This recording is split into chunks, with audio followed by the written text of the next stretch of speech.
नमस्कार दोस्तों, स्वागत है आप सबका आपके अपने YouTube चैनल वासुजी सेंटर पे।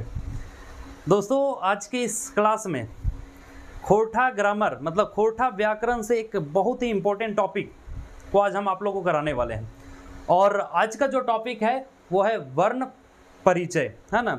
झारखंड सचिवालय का खोरठा का सिलेबस को अगर आप देखेंगे या फिर नगर पालिका का खोरठा का सिलेबस देखेंगे या JSSC के और भी अन्य एग्जाम के खोरठा के सिलेबस को अगर आप देखेंगे तो उसमें वर्ण विचार आपको वर्ण परिचय आपको पढ़ने को दिया गया है। ठीक है, तो आज की इस क्लास में वर्ण परिचय को एकदम पूरा डिटेल में खत्म करने वाले हैं। वीडियो के लास्ट तक बने रहिए और अगर चैनल पे नए हैं तो चैनल को सब्सक्राइब करना मत भूलिएगा।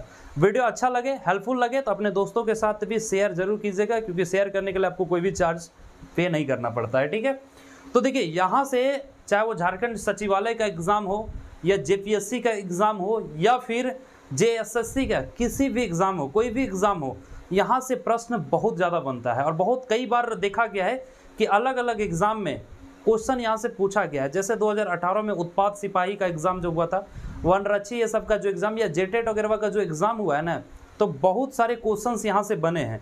तो जब हम ऑब्जेक्टिव का प्रैक्टिस कराएंगे इस टॉपिक से तो वहाँ पे हम सारे प्रीवियस ईयर क्वेश्चंस को भी आपको करा देंगे। ठीक है, अब बिल्कुल भी टेंशन मत लीजिए, लेकिन अभी इस क्लास में हम पूरा थ्योरी को ख़त्म करने वाले हैं और इसी तरह से डेली खोरठा व्याकरण से रिलेटेड सारे वीडियो आएंगे और सारे टॉपिक को हम एकदम फ्री ऑफ कॉस्ट में अपने चैनल के माध्यम से ख़त्म करने वाले हैं। तो आपको ज़्यादा टेंशन लेने की आवश्यकता नहीं है। रह गया सवाल इसका नोट्स, इसका PDF, क्योंकि यहाँ पे जो लिखा हुआ है हो सकता है आपको क्लियरली नहीं दिख पा रहा होगा, वो आपका वीडियो रिजोल्यूशन पे डिपेंड करता है। 240 में देख रहे होंगे या 360 में देख रहे होंगे तो थोड़ा सा ये ब्लड या धुंधला टाइप के दिखता होगा, या फिर चूंकि छोटा लिखा हुआ है तो PDF आपको हमारे टेलीग्राम ग्रुप में मिल जाएगा। ठीक है, पूरा नोट्स कंप्लीट एकदम इसी तरीके से एकदम डिटेल में ऐसा नोट्स है कि आप उसको खुद से पढ़ करके समझ सकते हैं। तो टेलीग्राम ग्रुप में आप जा करके अपना PDF को निकाल लीजिए, उससे पढ़ाई आप कर सकते हैं। ठीक है, टेलीग्राम ग्रुप का लिंक वीडियो के डिस्क्रिप्शन में दिया हुआ है। तो देखिए, चाहे वो JPSC का एग्जाम हो या JSSC का एग्जाम हो, दोनों के लिए ये हेल्पफुल है। इसलिए जो भी चाहे आप उत्पाद सिपाही का ही तैयारी क्यों ना कर रहे हो, आपके लिए ये वीडियो बहुत हेल्पफुल रहने वाला है। ठीक है, हर एक JSSC के किसी भी एग्जाम की तैयारी करने वाले बच्चों के लिए बहुत ही हेल्पफुल है। चलिए ठीक है, अब शुरू करते हैं वर्ण या वर्ण परिचय। ठीक है, ये पहला खोरठा व्याकरण का ये पहला टॉपिक है ना।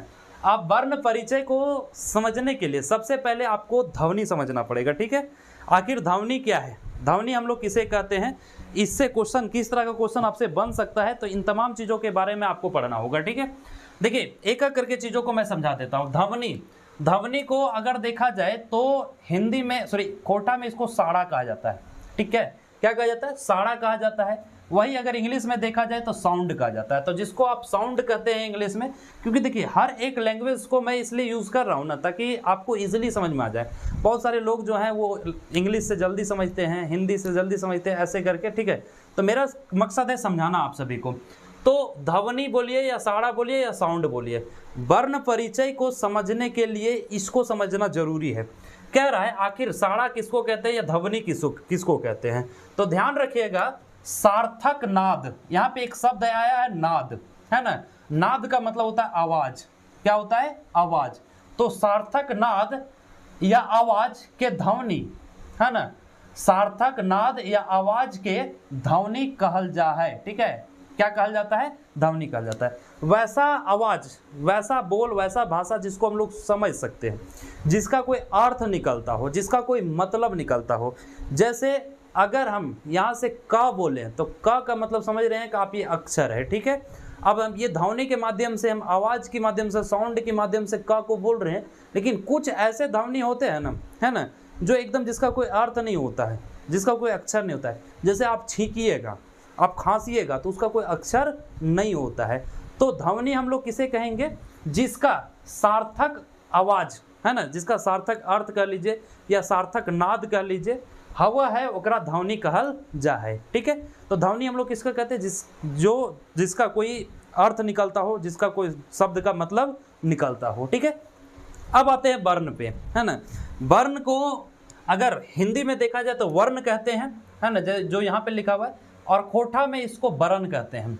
अब वर्ण या वर्ण हम लोग किसे कहते हैं, जौन सार्थक साड़ा का मतलब होता है ध्वनि। साड़ा का मतलब क्या होता है, ध्वनि। मैंने यहाँ पे समझा रखा है। तो जौन सार्थक साड़ा के लिखल जा सको है वकरा वर्ण कहल जाए। अब ध्यान रखिएगा, जौन सार्थक साड़ा मतलब जिस सार्थक ध्वनि को लिखा जा सकता है, इसलिए कह रहा है कि जौन सार्थक साड़ा के लिखल जा सका है, मतलब जिस सार्थक ध्वनि को लिखा जा सकता है वकरा वर्ण कहल जाए, उसी को हम लोग क्या कहते हैं, वर्ण कहते हैं। अब जैसे छींकिएगा आप, तो इसको लिखा जा सकता है क्या, नहीं लिखा जा सकता है। खांसिएगा तो इसका कोई एक मतलब सार्थक अर्थ नहीं निकलता, इसलिए इसको हम लोग ध्वनि या फिर इसको वर्ण नहीं कहेंगे, ठीक है।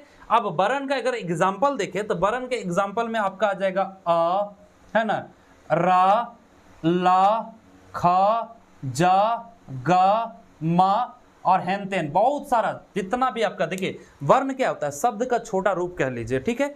जैसे अगर देखा जाए का, ला, कल, है ना, तो ये एक शब्द है ना, लेकिन का यहाँ पे एक वर्ण है, ला भी एक वर्ण है। अब दो वर्ण जब मिल जाता है तो एक शब्द बनाता है जिसका कोई अर्थ निकलता है ना। तो का को भी लिखा जा सकता है और ला को भी लिखा जा सकता है, ठीक है। तो इसीलिए कह रहा है कि जौन सार्थक साड़ा के लिखल जा सको है वकरा वर्ण कहल जाए, उसी को हम लोग क्या कहते हैं, तो वर्ण कहते हैं, ठीक है। यहाँ तक समझ में आ गया, कोई दिक्कत। अब आगे बढ़ते हैं, वर्ण के मौखिक रूप के साड़ा।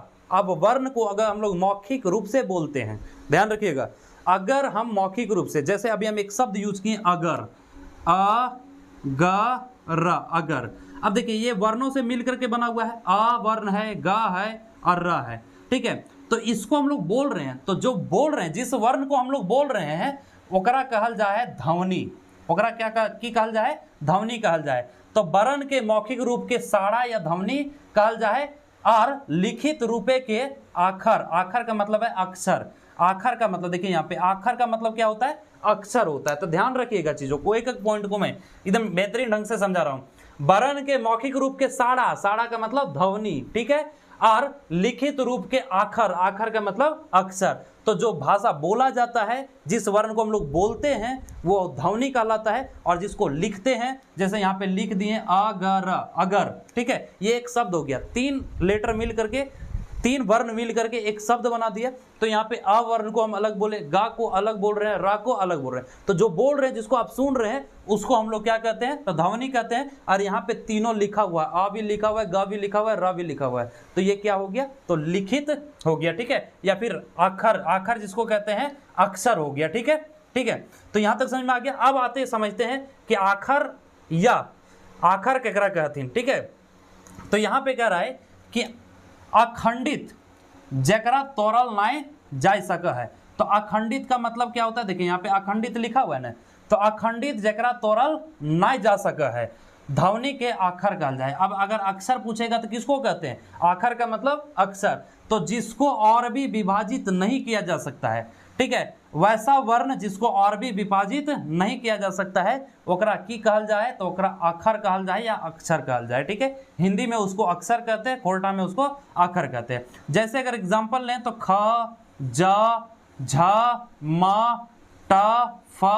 अब आप लोग में से बहुत सारे लोग ऐसे हैं ना जो बुद्धि लगाएंगे, कहेंगे कि सर का को का और आ भी लिख सकते हैं, का और आ भी लिख सकते हैं, ठीक है। अगर जा है तो जा को जा प्लस आ भी लिख सकते हैं। तो इसके बारे में हम आगे आपको डिटेल में समझा देंगे, फिलहाल अभी इतना ही समझिए कि आखर हमने ककरा कोई है, तो अखंडित जकरा तोड़ल नाय जा सको है, ध्वनि के आखर कहल जाए, मतलब अखंडित ध्वनि के आखर कहल जाए, मतलब वैसा ध्वनि जिसका खंडन और नहीं किया जा सके, ठीक है। यहाँ तक समझ में आ गया। तो ये था वर्ण के बारे में, वर्ण के बेसिक कंसेप्ट के बारे में, ठीक है। अब आगे बढ़ते हैं वर्ण के भेद। तो वर्ण के भेद देखें तो दो भेद है इसका, है ना। वर्ण के कई गो भेद हो है, दो गो, एगो के कोई है स्वर वर्ण और दूसर के कहल जाए व्यंजन वर्ण। तो आज के इस स्लाइड में आपको हम स्वर्ण वर्ण डिटेल में समझा देंगे। इसके बाद एक और स्लाइड आएगा जहां पे आपको व्यंजन वर्ण आपको समझाएंगे, ठीक है। तो वर्ण के कई गो भेद हुआ है, तो दो गो भेद हुआ है।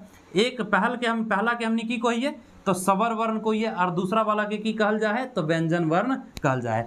इस स्लाइड में हमने स्वर वर्ण के एकदम डिटेल में समझबे, ठीक है, एकदम विस्तार में समझबे कि स्वर वर्ण ककरा कहल जाए। तो आइए सबसे पहले स्वर वर्ण के परिभाषा को हम आप लोग को समझा देते हैं। स्वर वर्ण जकर उच्चारण में, ध्यान रखिएगा, जकर उच्चारण में ककरो मदद नाय लेल जा है ना, जिसका उच्चारण में किसी का मदद नहीं लिया जाता है और बिना कोनो रोक टोक के उच्चारण करल जा है। मतलब ये फ्री है, स्वतंत्र है, वैसा वर्ण जिसको किसी का मदद का जरूरत नहीं पड़ता है। ठीक है, तो वैसे वर्ण को हम लोग क्या कहते हैं, स्वर वर्ण कहते हैं।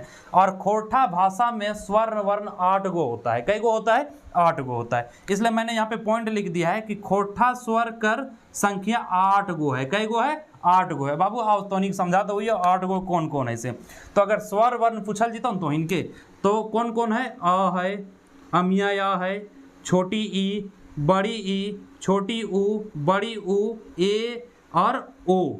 एक में ध्यान रखे की बात है कि ए यहाँ पे देखिए, यहाँ पे ए और औ। ठीक है, चलिए ए और औ ये जो दिख रहा है ना, ए और औ तो कर रहा है, इसलिए मैंने यहाँ पे नोट में लिख दिया। टोटल यहाँ पे कई गो है? 8 गो, जकरा स्वर वर्ण कहल जाए। ठीक है, लेकिन ए और ओ खोरठा भाषा के अनुसार स्वर्ण वर्ण नखय। काहे नखय? तो यहाँ पे हम लिख दलिए कि खोरठा ए और ओ कर प्रयोग नाय करल जाए कि लेकि यहाँ पे ए देखिए ए कितनी लिखा है? अ और ई मिल के लिखा है। ठीक है, आए ए कितनी लिखा है? आए। जैसे अगर उदाहरण देके समझबे तो ऐसा एक हिंदी वर्ड है तो एक खोटा में कितनी लिखल जाए? आ ई समिया सा, ऐसा। ठीक है, इसलिए ए यहाँ पे स्वर्ण वर्ण के अंदर नाय रखल जाए। दोसर वर्ड अगर देखबे तो ओ के कितनी की नियर लिखल जाए? तो आ उ औ। ठीक है, तो यहाँ पे अगर देखा जाए एग्जाम्पल के तौर पे तो और का मतलब आ उ र और, है ना। तो इस तरह से लिखा जाता है, इसलिए मैंने यहाँ पे नोट में लिख दिया। तो इन सारे छोटे छोटे बिंदुओं को आप ध्यान में रखेंगे, पीडीएफ में आपको पूरा डिटेल में दिया हुआ है। अब आगे स्वर वर्ण को हमने समझ लिया। स्वर्ण वर्ण का परिभाषा समझ में आ गया? जल्दी जल्दी बताइए, एकदम फटाफट बताइए। देखिए, मानते हैं कि लाइव क्लास नहीं, लाइव रहता तो और मज़ेदार रहता। ठीक है, बहुत मज़ा आता। क्या करें, अब डिजिटल बोर्ड तो है नहीं कि स्लाइड करते करते पीडीएफ लगा करके एकदम पूरा, है ना। आप लोग का सहयोग रहा, जल्दी जल्दी चैनल को सब्सक्राइब कीजिएगा तो एक बड़े पैमाने पे पहुंचेंगे। तो कोशिश करेंगे लगाने का, लेकिन आप लोग क्या है कि कंजूसी करते हैं, है ना। इतना मेहनत करना पड़ता है। सोचिए एकदम इतना देर में धड़धड़ा के कितना खोटा का क्लास खत्म कर दिए होते। पहले नोट्स बनाना पड़ता है, फिर उसके बाद बोर्ड पे लिखना पड़ता है, तब आप लोग को पढ़ाना पड़ता है, फिर इसको मिटाएंगे, फिर दूसरा कंटेंट लिखेंगे। दिक्कत तो होता है, लेकिन क्या कीजिएगा। अब आप लोग सिर्फ देख करके और बस स्किप कर दीजिएगा। चैनल को ना तो सब्सक्राइब करते हैं, ना वीडियो को लाइक करते हैं, ना शेयर करते हैं, तो क्या कर सकते हैं। चलिए कोई बात नहीं, है ना। अब आगे अगर देखा जाए तो स्वर वर्ण के भेद, है ना। अब स्वर वर्ण के, अभी तक तो हम लोग देख रहे थे कि वर्ण के भेद कई गो हल है? तो 2 गो हल है। पहलका के हमने की कोई है? स्वर वर्ण, और दूसरका के की कहल जाए? व्यंजन वर्ण। तो स्वर वर्ण के हमने डिफिनेशन देख लिए, परिभाषा देख लिए। अब स्वर्ण वर्ण के भेद भी देखबे, है ना। स्वर्ण वर्ण के भेद कई गो हुए? तो 3 गो भेद हुआ है। अब 3 गो भेद में कौन कौन सा, है ना, नाम याद रखेंगे आप। तो स्वर वर्ण के एक हर्ष वेद स्वर है, दूसरा दीर्घ स्वर है और तीसरा संयुक्त स्वर है। ठीक है, पहलका के की कहिए? हर्ष स्वर, दोसरका के की कहल जाए? दीर्घ स्वर, और तीसरका के कहल जाए? संयुक्त स्वर। और ये तीनों स्वर वर्ण के भेद लागथिन। ठीक है, स्वर वर्ण के भेद लागती। अगर तोहिन से पूछल जीतो कि वर्ण के कई गो भेद है, फटाफट कमेंट करके बताइए आप लोग। वर्ण के कई गो भेद है? तो 2 गो। और अगर लेकिन पूछ दिया जीतो कि स्वर वर्ण के कई गो भेद है? तो 3 गो। कौन कौन है? हर्ष स्वर, दीर्घ स्वर और संयुक्त स्वर। ठीक है, हालांकि अभी हम तोहनी के बता देबो कि दीर्घ स्वर और संयुक्त स्वर के कहीं कहीं एके में मिला लियल जाए। ठीक है, तो ओकर 2 गो पार्ट हो जाए, मतलब ठीक है, एक के हर्ष स्वर को और एक के संयुक्त स्वर को। तो कहीं कहीं आपको 2 ऑप्शन भी मिलेगा। तो अगर 2 ऑप्शन है तो ठीक है, नहीं तो अगर 3 ऑप्शन है तो वो सही हो जाएगा, है ना। तो स्वर वर्ण के कई गो भेद है? तो मुख्य रूप से 2 गो भेद है, लेकिन अगर 3 गो हम आप थोड़ा डिटेल में बता देवो। ये ठीक है, वो ऑप्शन पे डिपेंड करता हो कि कैसा रहता हो से। तो पहलका के हर्ष स्वर को ये, दूसरा का के दीर्घ स्वर और तीसरा का के संयुक्त स्वर। आप तीनों के डिफिनेशन हम समझा दो ये तो इनके। ठीक है, देख एक करके हास्र स्वर जकरा मूल स्वर कहल जाए। ठीक है, अब एकर परिभाषा की हुआ? देख, परिभाषा तो तोहिन के ना पूछतो, ना सचिवालय में पूछतो, ना उत्पाद सिपाही में पूछतो, ना नगर पालिका में पूछतो, है ना। हाँ, अगर तू जेपीएससी की तैयारी करे लगल ही तो पूछता हूँ, है ना। क्या कि जेपीएससी में एक पेपर हुआ है, मेंस पेपर हुआ है, तो वहाँ पे बड़ी काम है तो इस सब। ठीक है, लेकिन अगर तो जेएसएससी सीजीएल के तैयारी करे लगल ही, या फिर जेएसएससी ये नगर पालिका के तैयारी करे लगल ही, उत्पाद सिपाही के तैयारी करे लगल ही, या फिर जेएसएससी के कोनो एग्जाम के तैयारी करे लगल ही, तो ऑब्जेक्टिवा तो तोरा पूछता हूँ ना। तो ऑब्जेक्टिव के करे खातिर तोरा की चाहिए? कंसेप्ट क्लियर रहे चाहिए कि ना। तो चल, अब हास्र स्वर जकरा मूल स्वर कहल जाए ओकर परिभाषा हम तो इनके समझा देबो। देखिए, बैसन स्वर जकर कम समय में उच्चारित करल जाए, है ना। अब वैसन स्वर जकरा कम समय में उच्चारित करल जाए, मतलब जिसका उच्चारण के लिए आपको बहुत ज्यादा समय ना लगे, है ना, ओकरा की कहल जाए, तो हस्र स्वर कहल जाए या मूल स्वर कहल जाए। जैसे अगर उदाहरण में देखबी तो आ को उच्चारण करने में बहुत ज्यादा समय नहीं लग रहा है। ई उ ये तीनों शब्द अगर देखबी तो ये तीनों शब्द जो रखतीन वो मूल स्वर रखतीन, ठीक है, चाहे हस्र स्वर कहीं या फिर मूल स्वर कहीं। तो अगर तो इनसे पूछल जीतो कि मूल स्वर के संख्या कै गो है, तो 3 गो है। कौन कौन? अ ई उ। काहे ले? काहे कि एकर उच्चारण में ज्यादा समय नहीं लागो है, ज्यादा मतलब ज्यादा हमनी के बल ना लगा है। तो इसलिए यहाँ पे डिफिनेशन में कह रहा है, परिभाषा में कह रहा है कि वैसन स्वर जकरा कम समय में उच्चारित करल जा सका है, मतलब जिसको कम समय में जिसका उच्चारण किया जा सकता है। तो कै गो एकर संख्या है? 3 गो संख्या है, ठीक है, तो याद रहता। अब दूसरा का देखो, ये हमने दीर्घ स्वर ककरा कहल जाए, तो दीर्घ स्वर ककरा कहल जाए, तो वैसन स्वर जकर उच्चारण में बेसी समय लागो है। अब कम समय लागो है तो ओकरा हस्र स्वर कोथिन, और जकर उच्चारण में बेसी समय लागो है ओकरा की कहथिन, तो दीर्घ स्वर कोथिन, है ना। जैसा एकर एग्जांपल उदाहरण की हो जीते, तो आ ई उ, देखिए एकर में ज्यादा समय लग रहा है, लेकिन जबकि यहाँ पे देखल जाए तो आ ई उ, लेकिन यहाँ पे बड़ी, अब मतलब आ में आ की मात्रा है, ठीक है, आकार की मात्रा है, तो आ ई उ, तो एकरो संख्या कै गो है? 3 गो। तो हस्र स्वर भी 3 गो है और दीर्घ स्वर भी कै गो है? 3 गो है। तो इन ध्यान रखबे, है ना। अगर पूछल जीतो कि दीर्घ स्वर के संख्या कै गो है, तो 3 गो। दीर्घ स्वर ककरा कहल जाए, तो ये तीनों याद रखबे, क्या कि ऑब्जेक्टिव में पूछ देतो, कहता कि एकर में दीर्घ स्वर छाटा, 3 गो ऑप्शन में दे देता और एकर में से कोई एक दे देता। तो ध्यान तो रहे चाहिए ना, समझ में रहना चाहिए, दिमाग में रहना चाहिए, तभी तो आंसर कर पाएंगे, है ना। उसी तरह से अगर पूछ देगा कि एकरा में हस्र स्वर छाटा, है ना, तो हस्र स्वर में 3 गो ऑप्शन दे दो, तो आ ई उ, और दे दो तो उ, छोटी उ, ठीक है, तो वहां पे कौन सही हो जीते, तो छोटी उ सही हो जीते, ठीक है। तो इस तरह से तोहिन के तैयार रहेल पड़तो, ठीक है। क्वेश्चन बहुत जटिल बनो, बहुत कॉम्प्लिकेटेड क्वेश्चन बनो है। आगे जैसे वचन पढ़ेबो, तोहिन के लिंक पढ़ेबो, तो वहां पे बहुत ज्यादा क्वेश्चन जो टफ नहीं रहता है, लेकिन यहाँ से थोड़ा सा क्वेश्चन अटपटांग टाइप का रहता है, थोड़ा घुमाता है क्वेश्चन, ठीक है। तो दीर्घ स्वर समझ में आ गलो। अब तोहिन के बतोइयो संयुक्त स्वर ककरा कहल जाए। संयुक्त स्वर, तो वैसन स्वर जकर हस्र स्वर और दीर्घ स्वर दुयो रूपे प्रयोग करल जाए, तो वैसा स्वर, है ना, वैसा स्वर जिसका प्रयोग हस्र स्वर के रूप में भी किया जाता है और दीर्घ स्वर के रूप में भी किया जाता है। तो एक एग्जांपल में की होते ए और वो। तो अगर पूछल जीतो कि संयुक्त स्वर ककरा कहल जाए, है ना, हालांकि तो इनके मेंस पेपर रखो जो एक परिभाषा पूछतो, लेकिन पूछ देतो कि एकर में संयुक्त स्वर बताओ, है ना, एकरा में निम्न में संयुक्त स्वर बताओ। 4 गो ऑप्शन दे देगा, जैसे दे दिया अमिया, आ ई और यहाँ पे ओ दे दिया, तो क्या सही करेंगे? फटाफट ऑप्शन में बताइए।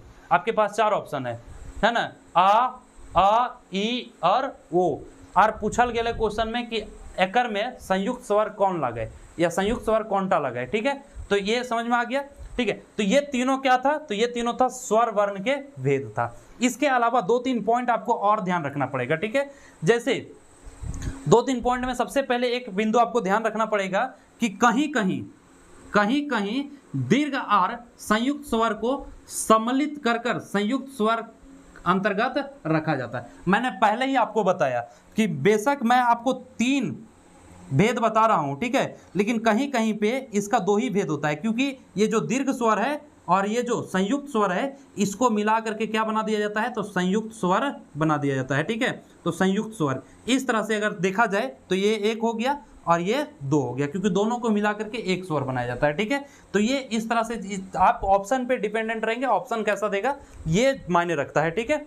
इसके बाद आगे देखते हैं कुछ पॉइंट्स जो आपको इसमें ध्यान रखना है, ठीक है। और इसके बाद फिर हम लोग समझेंगे कौन सा स्वर कौन सा वर्ण। तो आगे जो दूसरा वर्ण था जिसको हम लोग व्यंजन वर्ण कहते हैं उसके बारे में समझेंगे, ठीक है। तो सबसे पहले स्वर्ण वर्ण के बारे में, स्वर वर्ण के बारे में 2-3 पॉइंट और हम आप लोग को समझा देते हैं। जैसे एक होता है स्वर्ण या स्वजातीय या एक जातीय वर्ण स्वर, ठीक है।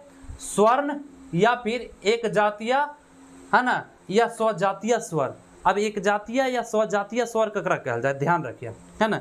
तो एकर परिभाषा किया हुआ है एक जातीय या स्वजातीय के, तो ध्यान रखिएगा।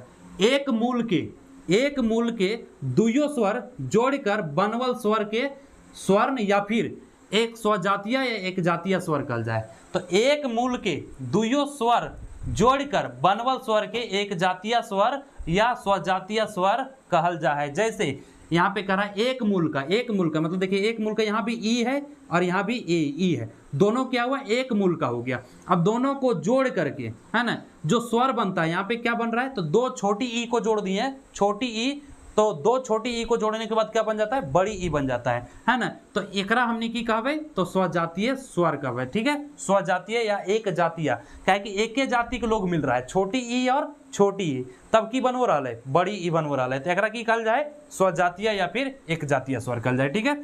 अब दोसर बाटे अगर देखल जाए तो एक और एग्जाम्पल है अ और अ, है ना। अब अ और आ मिलके की बने थे, अमिया आ बने थे, तो एकरा की कहल जाए अमिया आ की हो जाते तो स्वजातीय हो जाते। हालांकि इन सबसे तो इनके क्वेश्चन नहीं पूछतो, प्रश्न नहीं पूछतो, ठीक है। अब दोसर की है तो अस्वर्ण या फिर विजातीय, एक हुए स्वजातीय एक हुए विजातीय, विजातीय मतलब अलग जाति के, ठीक है, या फिर दुजातीय जे अलग अलग जाति से मिलके बनल है। यहाँ पे हम इन देखलिए कि एक जाति से मिलके बनल है, अब देखबे कि दू जाति से मिलके बने वाला स्वर्ण के वर्ण के की कहल जाए तो दुजातीय स्वर कहल जाए, ठीक है। तो जैसे यहाँ पे दू भिन्न भिन्न मतलब दू अलग अलग जाति के स्वर से बनल स्वर के अस्वर्ण कहल जाए, या स्वर्ण कह लीजिए या विजातीय कह लीजिए या दुजातीय कह लीजिए। तो यहाँ पे दू भिन्न और यहाँ पे क्या था, है ना, एक मतलब सेम था और यहाँ पे क्या है अलग अलग है, भिन्न। जैसे आप एग्जांपल में देखिए यहाँ आ और उ एक जाति का है क्या, अगर आ और आ रहता तो एक जातीय का होता, और अगर आ और आ रहता तो ये स्वजातीय में आ जाता, लेकिन यहाँ पे आ अलग है उ अलग है, तो आ और उ मिल करके क्या बनाता है, ओ बनाता है, तो एकरा की कहल जाए तो विजातीय स्वर कहल जाए, की कहल जाए विजातीय स्वर कहल जाए। और अगर देखबे है ना तो अ और ई की बनते ए बनते, ठीक है, अ और ई मिलके की बनते ए बनते, तो ऐसा शब्द के विजातीय स्वर कहल जाए, ठीक है, ऐसा स्वर को, ठीक है। अब आगे प्लुत स्वर, ठीक है, प्लुत स्वर या फिर त्रिमात्रिक स्वर, है ना, ध्यान रखेंगे, प्लुत स्वर या त्रिमात्रिक स्वर जौन स्वर कर उच्चारण में दीर्घ स्वर से बेसी समय लागा है ना, जिस स्वर के उच्चारण में दीर्घ स्वर से ज्यादा समय लगता है, ठीक है, ओकरा हम इनकी को ये तो प्लुत स्वर कहल जाए, है ना, या फिर त्रिमात्रिक स्वर कहल जाए। जैसे 11, है ना, अब 11 का उच्चारण में ज्यादा समय लगता है ना, हालांकि कोई किताब कहता है कि इसका उच्चारण में 3 गुना समय लगता है, किसके 3 गुना, तो दीर्घ स्वर के तुलना में, ठीक है। अब यहाँ पे हम आप लोग को दीर्घ स्वर बताए हैं, है ना, तो दीर्घ स्वर बताए हैं यहाँ पे, आप देख लीजिए कि बैसन स्वर जेकर उच्चारण में बेसी समय लागा है, तो एक तो दीर्घ स्वर में के उच्चारण में बेसी समय लागबे कर है, और अगर प्लुत स्वर के देखल जाए तो दीर्घ स्वर के तुलना में 3 गुना ज्यादा समय लागो है उच्चारण में। जैसे एग्जाम्पल में की हो जाते 11, 18, है ना, या 13 या जगह, है ना, तो ये सब जे इस तरह के वर्ण हो ना, इस तरह के वर्ण के की कहल जाए तो प्लुत स्वर, है ना, इस तरह के की प्लुत स्वर कहल जाए या फिर त्रिमात्रिक स्वर कहल जाए, ठीक है। तो उम्मीद करो ये तो इनके ये वाला समझ में आ गया। तो चल अब आगे समझते हैं व्यंजन वर्ग क्या है, ठीक है। चलिए एक एक करके देखिए। सबसे पहले यहाँ पे आप देख सकते हैं, है ना, कि अगर व्यंजन वर्ग की बात करें तो व्यंजन वर्ण का अगर सबसे पहले परिभाषा देखा जाए तो कहता है कि जकर उच्चारण स्वर के मध्य से करल जाए, ठीक है। अब देखिए मैंने आपको स्वर में बताया था इससे पहले वाले क्लास में, ठीक है, इससे पहले वाले स्लाइड में, कि जिसका उच्चारण मतलब जिसको किसी भी तरह का किसी का मदद नहीं, जिसका उच्चारण के लिए किसी का मदद का जरूरत नहीं पड़ता है, ठीक है, किसी का मदद नहीं पड़ता है, उसको हम लोग क्या कहते थे, तो स्वर कहते थे। लेकिन यहाँ पे व्यंजन क्या कर रहा है कि जकर उच्चारण स्वर के मदद से, देखिए आपके यहाँ पे किसका जरूरत पड़ रहा है, तो स्वर का मदद पड़ रहा है, ठीक है। तो व्यंजन उसे कहेंगे जिसमें उच्चारण हेतु स्वर का मदद पड़ता है, स्वर का जरूरत पड़ता है, ओकरा व्यंजन वर्ण कहल जा है ना। इसलिए यहाँ पे डेफिनेशन में मैंने लिख दिया, जकर उच्चारण स्वर के मदद से करल जा है ओकरा व्यंजन वर्ण कहल जा है। व्यंजन वर्ण के आखर का मतलब होता है अक्षर, तो व्यंजन वर्ण के आखर स्वतंत्र रूपे नाय है वो है, जबकि स्वर वर्ण के जो देखे थे है ना आखर वो स्वतंत्र होता था, लेकिन व्यंजन वर्ण का जो आखर होता है वो स्वतंत्र नहीं होता है। ठीक है, इसका उच्चारण हेतु किसका जरूरत पड़ता है, तो स्वर का जरूरत पड़ता है। क्लियर, यहाँ तक समझ में आ गया। अब अगर स्वर की बात करें तो स्वर्ण में स्वर के बहुत सारे हमने उसका पार्ट्स बताया था, बहुत सारे भेद बताया था, है ना, बहुत सारे एग्जाम्पल बताया था। लेकिन अगर व्यंजन वर्ण का एग्जाम्पल देखा जाए जिसका उच्चारण हेतु स्वर का मदद पड़ता है, ठीक है, स्वर का जरूरत पड़ता है, तो इसका अगर उदाहरण देखा जाए तो क और अ, ठीक है, क्या हो जाएगा क। तो देखिए यहाँ पे क है और अ है, तो अ यहाँ पे क्या है, स्वर है, तो यहाँ पे देखिए इस व्यंजन का उच्चारण हेतु किसका जरूरत पड़ रहा है, स्वर का जरूरत पड़ रहा है, तब यहाँ पे क्या हो रहा है क। यहाँ पे की और यहाँ ई है ना, तो ई क्या है, तो स्वर है, इससे क्या बन रहा है, की बन रहा है। ठीक है, तो की क्या है, तो एक व्यंजन वर्ण है। ठीक है, तो इस तरह से जिसका उच्चारण हेतु स्वर का जरूरत पड़े उसी को हम लोग क्या कहते हैं, व्यंजन कहते हैं। अब खोठाई व्यंजन वर्ण कर संख्या 27 है, 27 है। ठीक है, खोठा व्यंजन की अगर कुल संख्या देखा जाए तो टोटल कितनी है, 27 है। चीजों को ध्यान से समझिएगा। अगर आपसे पूछ लिया जाए ऑब्जेक्टिव में कि खोठा व्यंजनों की संख्या कितनी है या खोठा भाषाई व्यंजन की संख्या कते है, तो कितना हो जाएगा, 27। अब इसमें आपको 27 अगर पूछ दिया जाए कि कौन कौन है तो समस्या में फंस जाइएगा, इसलिए ध्यान रखना है। सबसे पहला हम क वर्ग में देखते हैं। ठीक है, क वर्ग में कौन कौन सा जो है व्यंजन है, तो क वर्ग देखिए ये वाला क वर्ग में सिर्फ अंगा को छोड़ करके बाकी सब क्या है, व्यंजन है। जैसे क हो गया, ख हो गया, ग हो गया और घ हो गया। अंगा जो है वो व्यंजन नहीं है, इसलिए हमने अंगा को यहाँ पे नहीं लिखा है। तो क वर्ग में अंगा को छोड़ करके बाकी सब क्या है, व्यंजन है। तो 4 यहाँ हो गया, फिर चा, छा, जा, झा और इया, मतलब चा वर्ग पूरा है, 5 का 5, फिर टा, ठा, डा, ढा, और यहाँ पे मूर्धन्य नहीं होता है। ठीक है, तो इसमें भी 4 हो गया, ता, था, दा, धा और ना। अगर ता वर्ग में देखा जाए तो 5 होता है, फिर पा वर्ग में पा, फा, वा, भा और मा, इसमें भी 5 होता है। रा, ला, सा और हा, इसमें 4 होता है। तो इसमें टोटल 5, इसमें भी 5, इसमें आपका 4 और इसमें कितना था, इसमें 4 और इसमें 5 और इसमें 4, टोटल जोड़ लीजिए, 5 5 10 और 4 14, 14 और 4 18, 18 और 5 23 और 4 27। तो टोटल व्यंजनों की संख्या कितनी होती है, 27 होती है खोठा भाषा में, ध्यान रखिएगा। ठीक है, अब इसमें से अंगा को नहीं लिया गया, ना को नहीं लिया गया, मतलब का से ज्ञा तक में इस 27 को छोड़ करके, है ना, बाकी जो है व्यंजन नहीं है, यही 27 व्यंजन है। अब नोट में आप ध्यान रखेंगे अ अंत से या जो होता है ना, और बा, तो अंत से या और बा के पर जो कहीं कहीं शब्द के बीच करल जा है ना। अब देखिए ये जो अंत से या है और बा है, ठीक है, जिसको वाह कहते हैं आप, तो इसका प्रयोग कहीं कहीं शब्द के बीच में किया जाता है।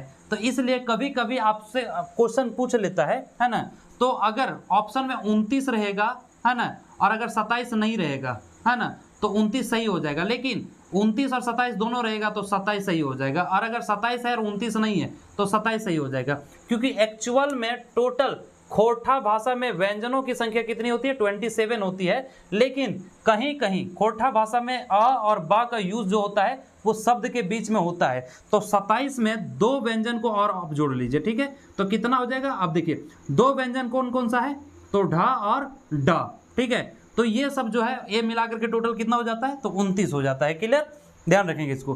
अब कहीं कहीं इसलिए मैंने यहाँ पे लिख दिया है कि खोठाई 35 37 वर्ण कर प्रयोग करल जाए, कहीं कहीं ऑप्शन में आपको 35 भी मिलेगा, कहीं कहीं 37 भी मिलेगा, ठीक है, लेकिन अगर 35 और 37 दोनों मिल गया तो 35 को आप करके रखेंगे, 37 नहीं करेंगे, ठीक है, इस चीज को आप ध्यान रखेंगे। लेकिन अगर 35 नहीं है और अगर 37 दिया हुआ है तो 37 सही हो जाएगा। अब आगे कह रहा है खोठा भाषा व्यंजन के 3 गो भेद हुआ है ना। अब खोठा भाषाएं व्यंजन के कितना भेद होता है, 3 भेद होता है। खोठा भाषा में अगर जिक्र करें तो व्यंजन का 3 भेद होता है। पहला भेद जिसको हम लोग छुआइल व्यंजन या स्पर्श व्यंजन कहते हैं, दूसरा जो है भीतरी या अंतस्थ व्यंजन कहते हैं, और तीसरा गर्म या उष्ण व्यंजन कहते हैं। तो तीनों को हम लोग एक एक करके डिटेल में समझेंगे और यहीं से क्वेश्चन आएगा। देखिए सबसे पहले यहाँ से जो ऑब्जेक्टिव क्वेश्चन आपसे बनेगा, ठीक है, पूछ देगा कि एकरा में व्यंजन ना है ना, दे देगा का, चा, ढा, है ना, का, चा, ढा और मूर्धन्य। अब बताइए इसमें से व्यंजन ना है, कौन ना है? आप लोग कमेंट में बताइए कि इसमें से व्यंजन कौन नहीं है। और भी पूछ देगा, ठीक है, कि खोटा भाषाएं व्यंजन के संख्या कते है, तो ऑप्शन में दे दीजिएगा 25 दे देगा, 29 दे देगा, 31 दे देगा और 36 दे देगा। तो क्या मार के आइएगा बताइए, क्योंकि यहाँ पे ऑप्शन में 27 नहीं दे रहा है, क्या दे रहा है 29 दे रहा है, तो 29 सही हो जाएगा। अगर 27 रहता तो 27 सही हो जाता है। तो खोटा भाषाई व्यंजन के 3 भेद हबो है। तो पहल का भेद के नाम की है के, तो छुआइल व्यंजन है ना। छुआइल मतलब जो किसी चीज को स्पर्श करता है, टच करता है, ठीक है, तो उसी को हम लोग क्या कहते हैं, छुआइल व्यंजन। जैसे ये मारकर ये मार एक दूसरे को छुआ रहा है, टच कर रहा है, तो इसे ऐसे को हम लोग क्या कहते हैं, तो छुआना कहते हैं, ठीक है। तो छुआइल व्यंजन इसी को स्पर्श व्यंजन कहते हैं। अब इसका अगर परिभाषा देखा जाए तो ऐसन व्यंजन वरन जेकर उच्चारण करे के बेरा, है ना, ध्यान से पर समझिएगा, देखिए थोड़ा सा कॉम्प्लिकेटेड है।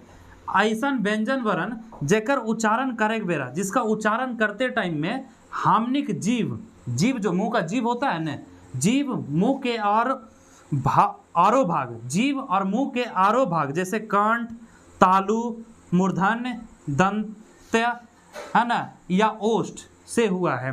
तो वैसे व्यंजन जिसको बोलने के टाइम में, जिसके उच्चारण के क्रम में जीभ के साथ साथ मुंह के अन्य पार्ट में, जैसे यहाँ पे बहुत सारे भाग दिया हुआ है, उसको स्पर्श करता हो, उसको छुआता हो, तो वैसे व्यंजन को हम लोग क्या कहते हैं, छुआइल व्यंजन कहते हैं। जैसे एग्जाम्पल में आप ले लीजिए क, है ना, क्या हो जाएगा क, ख, ग। टोटल अगर छुआइल व्यंजन की संख्या देखेंगे तो 33 है। ध्यान रखिएगा कितनी संख्या है, तो 33 है। तो हर एक व्यंजन के उच्चारण हेतु मुंह का जीव तो चल ही रहा है, लेकिन मुंह के अन्य भाग भी कहीं ना कहीं इंगेज हो रहे हैं, जैसे चा, छा, है ना। तो ऐसे ऐसे करके आप यहाँ पे देखिएगा कि किसको मतलब कौन किससे स्पर्श हो रहा है। का, खा, गा, घा। अगर का वर्ग के व्यंजन को अगर देखा जाए तो ये किसको स्पर्श करता है, तो कंठ को स्पर्श कर रहा है, ठीक है। कंठ, मुंह के अंदर जो कंठ होता है ना, यहाँ पे कंठ जो होता है उसको स्पर्श कर रहा है। वही अगर चा, छा, जा, झा, इसको अगर देखा जाए तो ये तालु को स्पर्श कर रहा है। हमारा जी जो है किसको स्पर्श कर रहा है, तालु को। टा, ठा, डा, ढा, ये मूर्धा को स्पर्श कर रहा है। टा, ठा, डा, यहाँ ऊपर वाला जो पोर्शन होता है ना, जीभ का ऊपर वाला पोर्शन, इसको टच कर रहा है, ठीक है।